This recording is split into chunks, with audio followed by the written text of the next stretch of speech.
อดีบอลี่ขับรถผ่านมาเห็นคุณยาย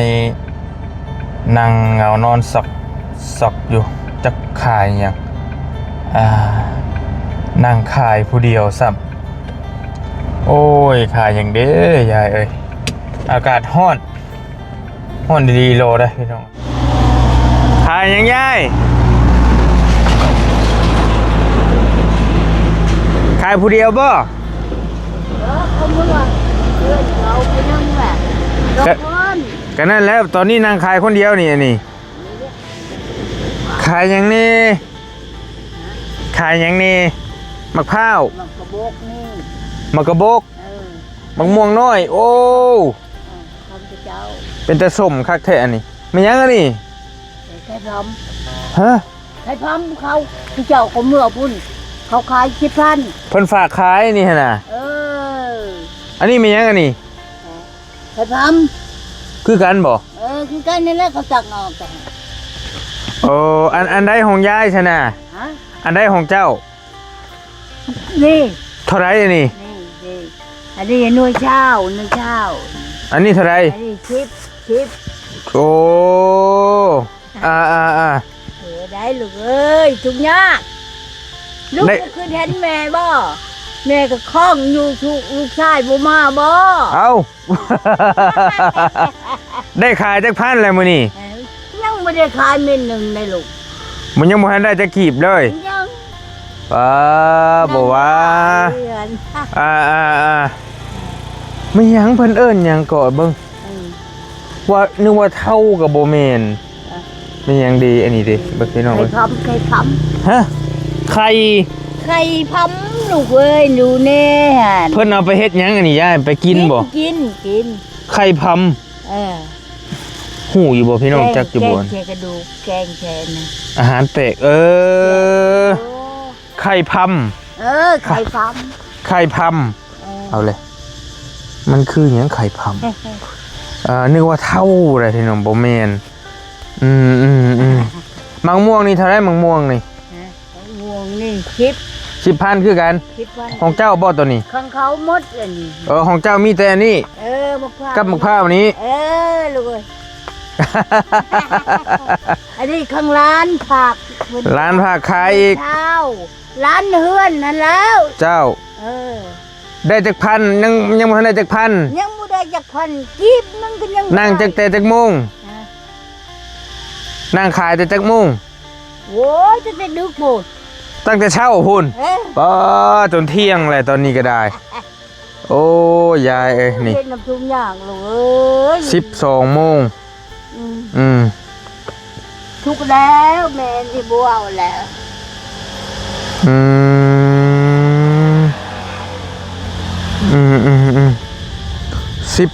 12 โมง 4 นาทีพี่น้องนั่งแต่เช้าพุ่นบ่ซันดอกบอลลี่ขับรถกายแล้วกินนี่เดี๋ยวสิซื้อซอยดอกเด้อมะพร้าวยังอันนี้มะพร้าวไผ่สดๆเลยเนาะอยู่ใช้กกมันอันนั้นบ่พูดมะพร้าวอันนั้นร้านขึ้นแล้วเขาจ้างให้บ่เขาจ้างให้ขึ้นมะพร้าวโดยร้านแบบคือก็ได้พริกเกลือเป็นโดยร้านเลื่อนนั่นมีหม้อแกงน้ำมักจนพ่อหม้อแกงเจ้าบ่นี่ใช่หม้อแกงไผ่ใช่จักแล้วเราก็บ่จักซ้ำบาดนี่หม้อแกงมาแกงกินอยู่นี่เลยหม้อแกงข้าวแกงอันมีของกินกับข้าวแกงโดยยายถือน้ำมากินบ่โดยนี่น้ำกินเจ้าเอาน้ำช่างบ่นี่ยายช่างโอ้โดยกินข้าวกับยังมื้อเช้านี่บ่มีหยังกินบ่มีอ้าวแต่กระบอกแท้พี่น้องเอ้ยโดนเทื่อผ่านมาสิเห็นแล้วขายส่วนหลายเราก็บ่ได้เห็นแล้วดอกพี่น้องยายเราก็ได้อยู่หิมทางนี่บ่มีหมู่ขายเลยเนาะตู้หันก็บ่มีผู้เดียวก็อยู่แล้วผู้เดียวก็อยู่อายุย่านยังขอบคุณพระเจ้าแหละยายชื่อหยังเฮาลืมนั่งคำกองแม่คำกองโอ้ 60 ปี ก็นอนบ่จักอายุได้ บ่จักอายุซ้ำบ่ชื่ออายุอานามตัวเอง ฮะ ผัวไปใช้ บ่มีเจ้าเทียล่ะ เพิ่นเสีย สิผัวหั่น โดย แพง แต่ว่าเราเสียแล้ว เราเสียชีวิตแล้วติโอเคอากาศร้อน พี่น้อง กันโน่น มันสิร้อนเมษาเลยเด้อากาศร้อนแฮงเนาะกินอยู่บ่ขนม กินน้ำลูกให้ ว่า เป็นหยังก็กินลูกเอ้ยแม่ เดี๋ยวว่าซั่น ไม่ยังก็กินบ่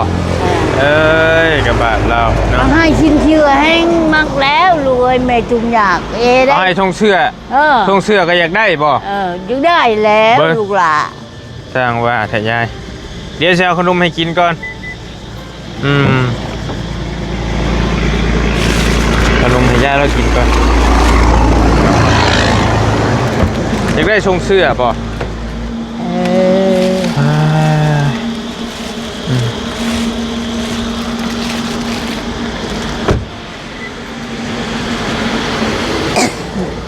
กินขนมก่อน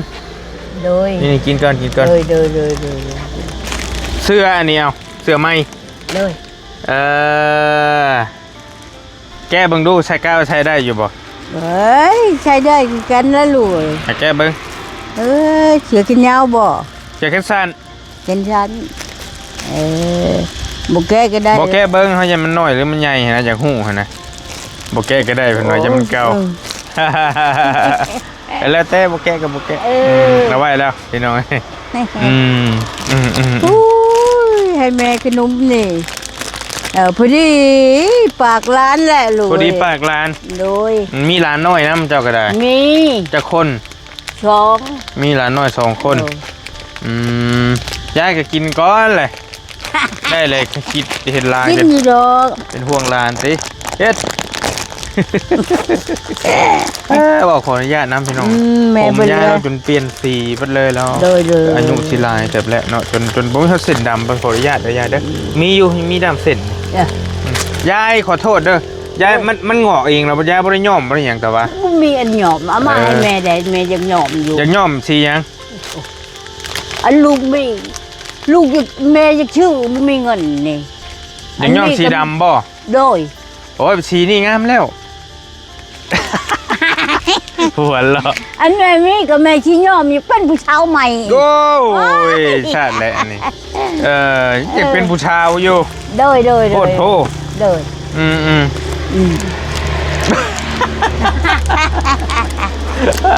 หัวเราะกินกินอยู่ดอก กินอยู่ดอกอย่าขายสิขายตัวได้ให้เฮาก่อนคันสิขายอย่าขายตัวได้ก่อนอันนี้ก็เช่าหน่วยเช่ากันนั่นแหละเจ้าสิขายตัวได้ก่อนสมมุติว่าเจ้าสิขายตัวได้ก่อนเอาขายตัวได้ก็ขายอันลูกยังเอาหมดก็แห้งเห็นบ่ทันว่าเอาเบิดแต่ว่าแม่ตู้สิขายตัวได้ให้เฮาก่อนคันเฮาสิซื้อ1,000นำแม่ตู้สิเอาหยังให้เฮาเอาแม่บ่ลูกหันที่ชื่อชาวพันสมมุติว่าเฮาซื้อ1,000แม่ตู้สิขายหยังก่อนขายนี่แหละขายมะพร้าวนี่โดยเอาตัวนั้นบ่ขายอันนั้นก็ขายหมดนั่นลูกแต่ว่าอยากขายตัวนี้ก่อนขายตัวนี้จะขายมะพร้าวก่อนอันนั้นมันไว้ลายมือได้แม่นบ่นู้อันนั้นลายมือก็หังอะไรแหละมากระบกเผื่อเราสิจะพาเองแต่ว่าเลยกินก็ว่าลายแล้วให้บ่ได้กินขนมครับกลางคืนก็บ่ได้อยู่บ่ได้นอนพามากระบกนี่พาบาดติดบนมือเลยรวยโอ้กระบะแล้วขอบคุณพระเจ้าพระเจ้าช่วยเห็นดีให้แม่เห็นดีขอบคุณชุมเฮาโอเค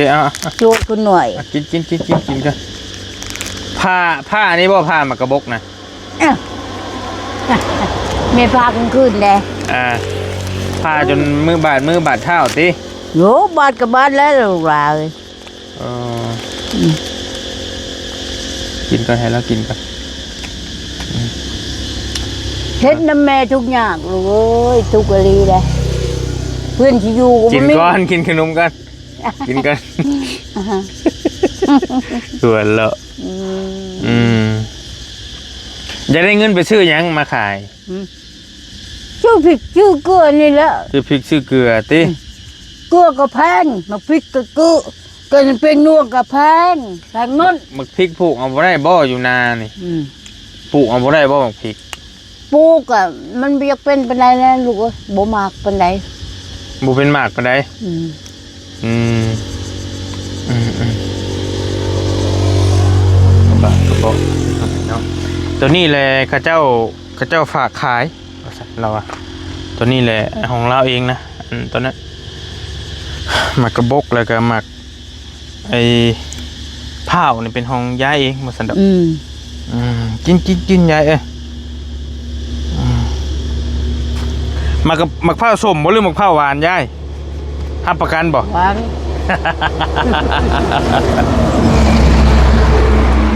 คันมันส้มเอามาคืนได้ เลยแม่รับประกันเราเรื่องส่ง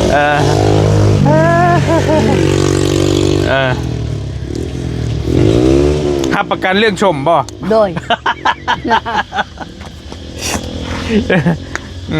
แม่รับประกันเรามันก็บอกนี่ก็ว่ามันชุ่มมันนั่นกับบ่มีมันคุณน้อยตากแดดให้มันแห้ง แล้วก็พาบัดนี้ยายไปเก็บอยู่ใช้พิลึกพิลือใช่มั้ยกับบ่เพื่อสิได้น้ำปลานี่แหละน้ำปลานี่บ่ได้แม่นน้อยๆนะพี่น้อง 10,000 ตัวน้อยก็น้อย 10,000นี่15 บาทโดยนี่อันนี้15 บาทรวมกันนี่ประมาณ60 บาทเบิด 40มันบ่ 40,000บ่ลดได้อยู่บ่ แล้วทง10ไปได้จ้ะลดได้บ่สมมุติว่าได้เลย30ได้บ่ฮะ30โอ้ยก็จิโพดในแม่เอ็นแหละฮะการซื้อการขายกันโตแล้ววะมันต้องมีกันโตก็คือเห็นแม่เฒ่านี่แหละบ่เรื่องคิดก็คิดอยู่แต่ว่าเรื่องรุดก็รุดแล้ววะรุดได้บ่โอ้ลูกบ่คือเห็นแม่บ่เฮาลองต่อเจ้าเบิ่งจะสิรุดได้บ่หั่นน่ะรุดบ่ได้แหละรุดบ่ได้เลยบ่ได้แหละบ่ได้คันบ่ซื้อได้สิให้ครับบ่นี่บ่มีให้เพราะลูกพ่อเจ้านี่บ่มีให้ดอกยันว่ามาคุยนำบักเฮิงบ่คันบ่ซื้อนำเลยยันบ่ให้ซะดอกบ่มีให้ดีใจอยู่คุณน้อยดีใจอยู่ใจดีเนาะบ่มีให้เนาะโอเคแพงอยู่ดีแล้วโดยของยายเท่าไหร่ของยายมีหมักพร้าวกับหมักบกเท่าไหร่ของเจ้านี่จักพันโอ้ยไล่เบิ่งปี6ฮะ60หมักกระบกเท่าไหร่หมักกระบกเงินเช้านี่30 40รวมกันเป็นเท่าไหร่รวมกันเป็นเท่าไหร่รวมกันได้หมักกระบกกับหมักพร้าวเป็นเท่าไหร่โฮมกันเป็นเท่าไหร่เป็นจักพันโฮมแล้วอันนั้นก็ตั้งหากได้ข้างหลังได้นี่อันนี้เฉพาะอันนี้ของเจ้าได้เท่านี้บ่คนน้อยผู้เดียวนี่แหละโอ้แล้วความหมายว่านี่ร้านฝากโดยอันนี้ของเจ้าอันนี้ก็ของข้าเจ้าอีกนี่กะนี่ก็20,000ถุงละ10อันนี้ก็ถุงละ10,000บ่ฮู้สิเฮ็ดได้ไดกินอันนี้เนาะพี่น้องเนาะ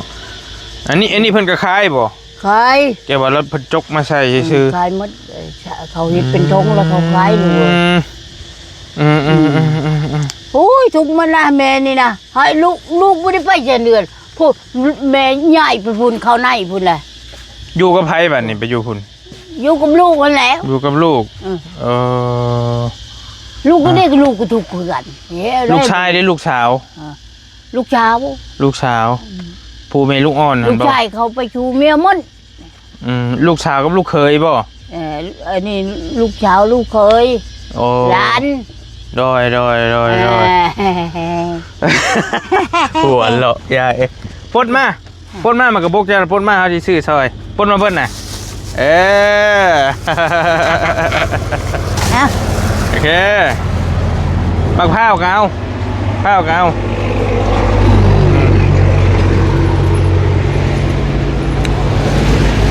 โอ้เขาลูกชิปอกกว่าปอกบ่ใช่ไปเบิ้ลมากนี่แหละเย็นเอาปอกขี้งอปอกเน่าบ่เน่าดอกเน่าบ่เน่าแล้วบ่เน่าเขาสิไปทางไกลปูนขึ้นเนื้อพวกโดยเอามะม่วงก็เอาม่วงสิไปกินส้ม เขาฝากเจ้าขายแม่นบ่ เขาพางให้ขาย เจ้าก็เก็บเงินไว้ให้เขา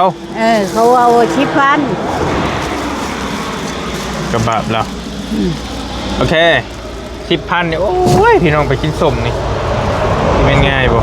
ชมแล้ว อันนั้นก็เอา อันนี้โบ เจ้าเอาเบิดให้แหละ เอาหมดเลย เอาเบิดเลย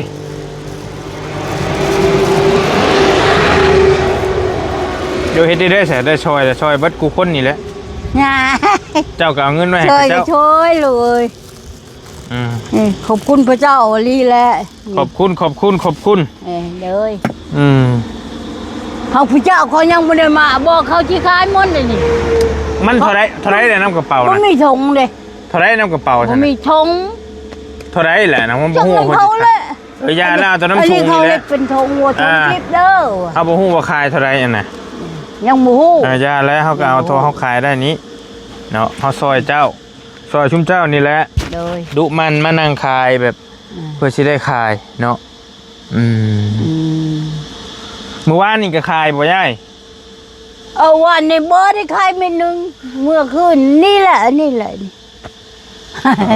วันนี้ลายขายหมดก็ลิ้นเลื่อนอยู่นี่ ขายยังวะ ขายหมดนั่นขายหมดน่ะ ขายไข่มดแดงเจ้าก็ขาย บ่คุณหน่อยกุ้ยมันครบ อะไร ไปเย่บ่ได้บัดนี้ แย่ให้แล้วมันตกลงเจ็บแหละ ไปเย่บ่ได้เลย มันครบแล้วนี้บัดนี้ นี่ละ โอ้ยยาย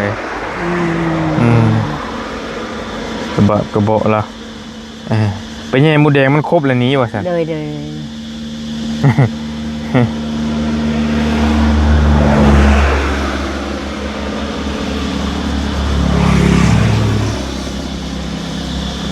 เนาะ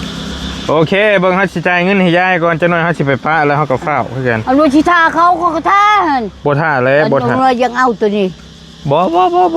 เฮาบ่ได้อยากได้หรอกว่าตามหลักอีหลีเฮาอยากซอยซื้ออยากซื้อซอยซื้อหั่นนะยายความหมายว่าอยากซื้อซอยอุดหนุนชุมเจ้าที่ซื้อดอก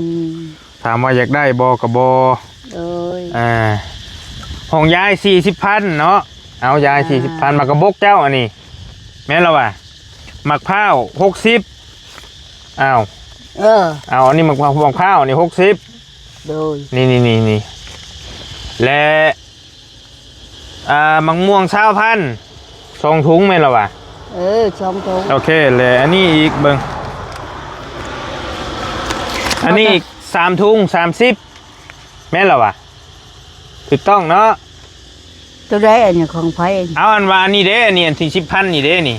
อันเขียวๆนี่แม่นแล้วว่ะ3 ถุง3 ถุงกับ30แต่ว่า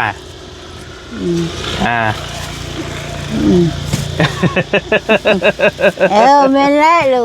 งงเลยได้วันนี้คนขายก็ได้มะม่วงนี่มะม่วงนี่20,000เด้20,000ใบนึงนี่เนาะเจ้าใบเดียวใบ20,000อันนี้30,000อันนี้40,000อันนี้60,000จะกระไรเบิ้งแล้วจะกระเบงให้กับเจ้าเอาไล่ให้แม่ดูเขาไล่ให้แล้วแม่ยังบูนับให้แม่ได้เอาแล้วบ่นเดียวเอาจังซี่ยายเลยลองงงเลยได้บ่นี่เบิ้งอันนี้เอามาเบิดก่อนของยายหั่นเด้สิไปเลยลูกบ่ไปของยายหั่น40,000เนาะมากระบกเนาะ4 ถุงเอามากระบกก่อนมากระบก4 ถุงโอเคแม่นแล้วว่ะเบ้40โอเคยายเก็บไว้บัดนี้มักพร้าว60แม่นบ่โดยนี่60,000มักพร้าวนี่ขอบคุณเจ้ามักม่วง20,000ถุงละ10,000แล้วว่ะ2 ถุงนี่20,000โดยอันนี้ก็ถุงละ10,000แม่น3 ถุง30อันนี้รวมกันเป็น50เจ้าก็ไว้ให้เขาอันนี้เงินเจ้าอันนี้เงินเขาเงินคนน้อยก้ยเงินเจ้ากับร้านตอนนี้ขอบคุณพระเจ้าแล้วยินดีมีแห้งแล้วรวย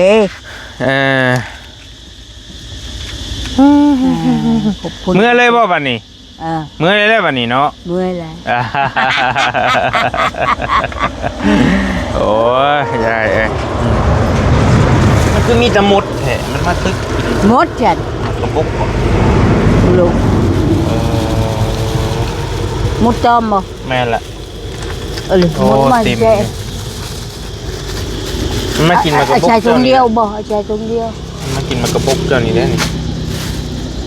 มันสิลืมขึ้นรถเอาประเด็นว่ะแล้ว ไปหน่อยเนาะเอาขึ้นรถเฮามันสิลืมขึ้นรถเฮากระปุกก็ได้เต็มอยู่พี่น้องหมดมีแต่หมด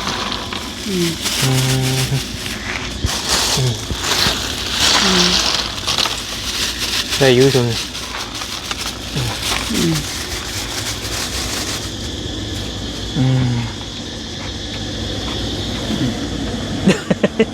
ได้เงินและซึ่งแล้วได้บัดนี้เก็บไว้ก่อนไปอันนี้เฮาเอาขึ้นมาขึ้นใส่รถช่วยเฮานี่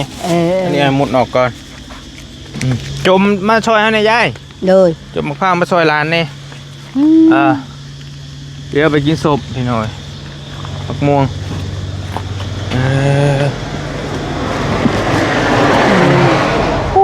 นี่พี่น้องเลยลายเลยนี่10,000แต่มุดลายให้โดยปลากินรถลืมรถไปให้อีกเป็นมะพร้าวนี่เอาไปจะอุ้ม2 หมากเลยบ่ได้บ่โดยฮึบปลาก่อนฮึบพอชิวจักว่ามาอันโนมากก็พูดก็เฮือนพูนก็ยังช้ำหน่วยเก่าก็พอแล้วเอาซ้ำนี้ก็พอแล้วบ่พอแล้วอันบ่พ่อแม่ชิมือเอาไงโอ้เพื่อเอาขี้ยอถ่าเจ้ามันไก่โอเคถือมาเลยตอนไหนเบิ่งมากระบกดิเบิ่งเอาเทก่อนยันมุดลายพวก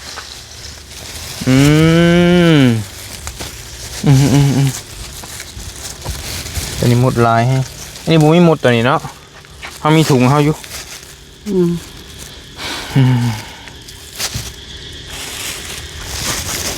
จ่ายแล้วนั่งขายคนเดียวแล้วพี่น้องเนาะจนเงางอกนะสิกินข้าวกับยังมื้อแรงอ่ะมียังกินมื้อแรงมียังได้ลูกฮะบ่มียังกินเลยโดยโอ้ย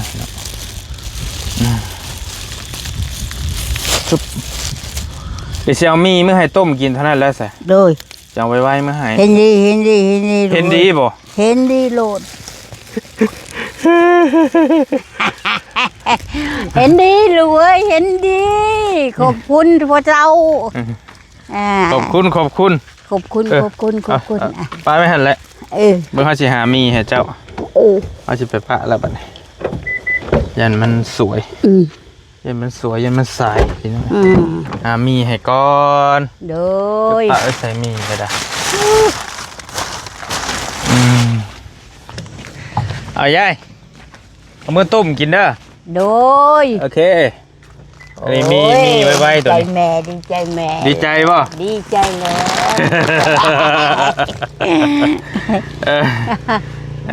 ดีเลยฮักกะลิยายแล้วนี่ก็ได้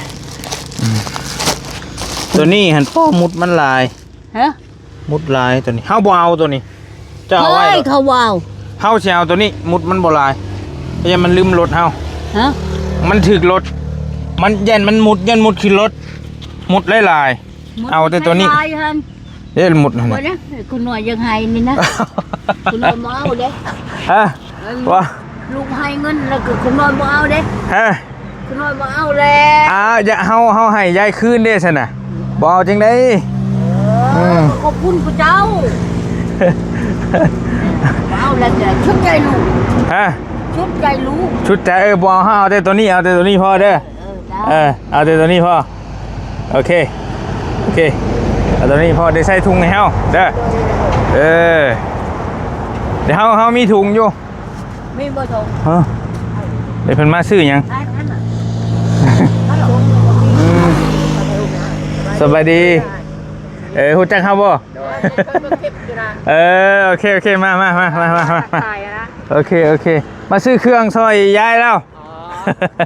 มาจาก โอเคโอเคมาโอเคนี่ใช้ตัวนี้ก็ได้น้องๆเพิ่นมาขอถ่ายรูปนะเป็น FC พี่น้องเอ้ยนี่เฮาใช้ตัวนี้เด้อเอาตัวนี้เด้อ โดย โอเคตัวนั้นมันอันนี้โพดพี่น้องเอ้ยมันมีหมดหรือบ่เอาตัวน่ะโอเคว้าพับว้าวตัวน่ะเดี๋ยวจะเอามือไปสู่พักพวกกินเพิ่น เอาชื่อเขาบ่ นะ เจ้าต้องพูดชื่อเขาบ่ ชื่อจะได้ย่าย ชื่อเขาบ่ เพิ่นเป็น FC เพิ่นเบิ่งคลิปเฮาเพิ่นเป็น FC เฮาเฮามือป้าเด้อไปป้าเด้อโอเคอยู่ดีมีแฮงไปป้าก่อนเจ้าโชคดียายเอ้ยเอามากระบอกไว้กันที่ขอโตเดินทางก่อนวันนี้สิเดินทางไกลมื้อนี้ก็มาแวะซื้อซอยยายแล้วพี่น้องนี่เนาะบ่รีสิเดินทางขึ้นไปเมืองเซโปนมาเห็นแล้วก็กระบะจะเราซื้อซอยแล้วเอาข้าวต้มขนมเอามีไปไว้ให้เราสวัสดีอยู่ดีมีเฮงบ๊ายบายเจอกันใหม่